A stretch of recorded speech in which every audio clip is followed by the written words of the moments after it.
మొన్ననే మెగాస్టార్ చిరంజీవి గారి cinema Indra release అయ్యి వరల్డ్ లో పెద్ద బ్లాక్ బస్టర్ హిట్ అయింది. ఇప్పుడు మళ్ళీ ఇమీడియట్ గా పవన్ కళ్యాణ్ గారు గబ్బర్ సింగ్ మళ్ళీ it is going to rewrite another history.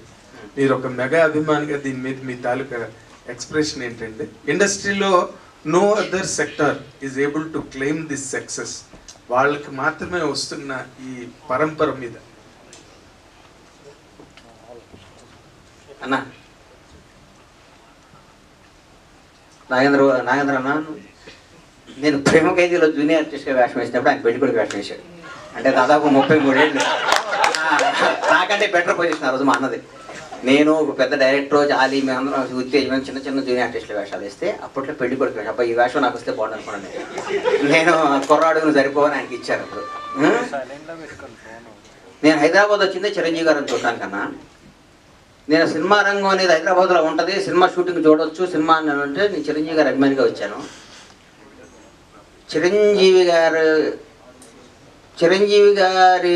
వల్లే నాకు పవన్ కళ్యాణ్ గారు కానీ, చిరంజీవి గారు ఇండస్ట్రీకి రావటం కానీ, చిరంజీవి గారు ఇందిరా కొట్టడం, దాన్ని మించిన స్థాయిలో నా సినిమా ఉండాలని నేను అనుకుంటాను. ఎందుకంటే నేను స్వార్థపరుడిని, ఎందుకంటే నేను నంబర్ 1గా ఉండాలనుకుంటాను.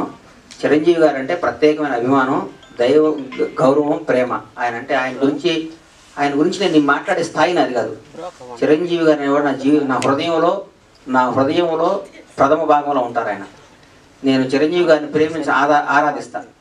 పవన్ కళ్యాణ్ గారు అంటే ఎందుకు నాకంటే నాకు జీవితాన్ని ఇచ్చాడు కాబట్టి ఆయన దేవుడు అనుకుంటాను. పవన్ కళ్యాణ్ చిరంజీవి గారిని చిన్నప్పుడు స్కూల్కి వెళ్ళేటప్పటి నుంచి చిరంజీవి గారిని చూసి పెరిగినాడు కాబట్టి చిరంజీవి గారు ఎప్పుడూ బాగుండాలి, ఇంకా బ్లాక్ బస్టర్ తీయాలి. మీ ద్వారా ఆయన రిక్వెస్ట్ చేస్తున్నా, అన్న ఛాన్స్ నాకు ఇవ్వనా హరీష్ శంకర్, నేను మీకు బ్లాక్ బస్టర్ సినిమా తీసి అవకాశం తెచ్చుకుంటామన్నా, మీ రుణం తెచ్చుకుంటామన్నా, ఈ యొక్క అవకాశం ఏంటి మీ ద్వారా సార్ని అడుగుతున్నా. చిరంజీవి గారు సార్, మా ఇద్దరు కాంబినేషన్ మాకు అవకాశం ఇవ్వండి. మీరు ఎందరికో అవకాశం ఇచ్చారు, మీరు ఎందరికో జీవితాలు ఇచ్చారు, మీ పేరు చెప్పుకొని ఎంతో స్థాయిలో ఉన్నారు. ఒక్క అవకాశం, ఒక్క 70 రోజుల అవకాశం మాకు ఇవ్వనండి జీవితంలో, చరిత్రలో ఓడిపోయి సినిమా తీసిస్తానని అడుగుతాను. గ్రేట్. ఇప్పుడు మీరు అడిగిన ప్రశ్న ఒకసారి చిరంజీవి గారే నన్ను అడిగారు. Sorry to interrupt your question. నువ్వు సరదాగా చెప్పు, నువ్వు కళ్యాణ్ గారి ఫ్యానా నా ఫ్యాన్ అన్నాను, కరెక్ట్ చెప్పు అన్నారు. అంటే నేను అన్నాను, లక్ష్మణుడికి దండం పెట్టినవాడు రాముడి భక్తుడు కాకుండా పోతాడా అని చెప్పాను. అయితే ఇప్పుడు హరీష్ శంకర్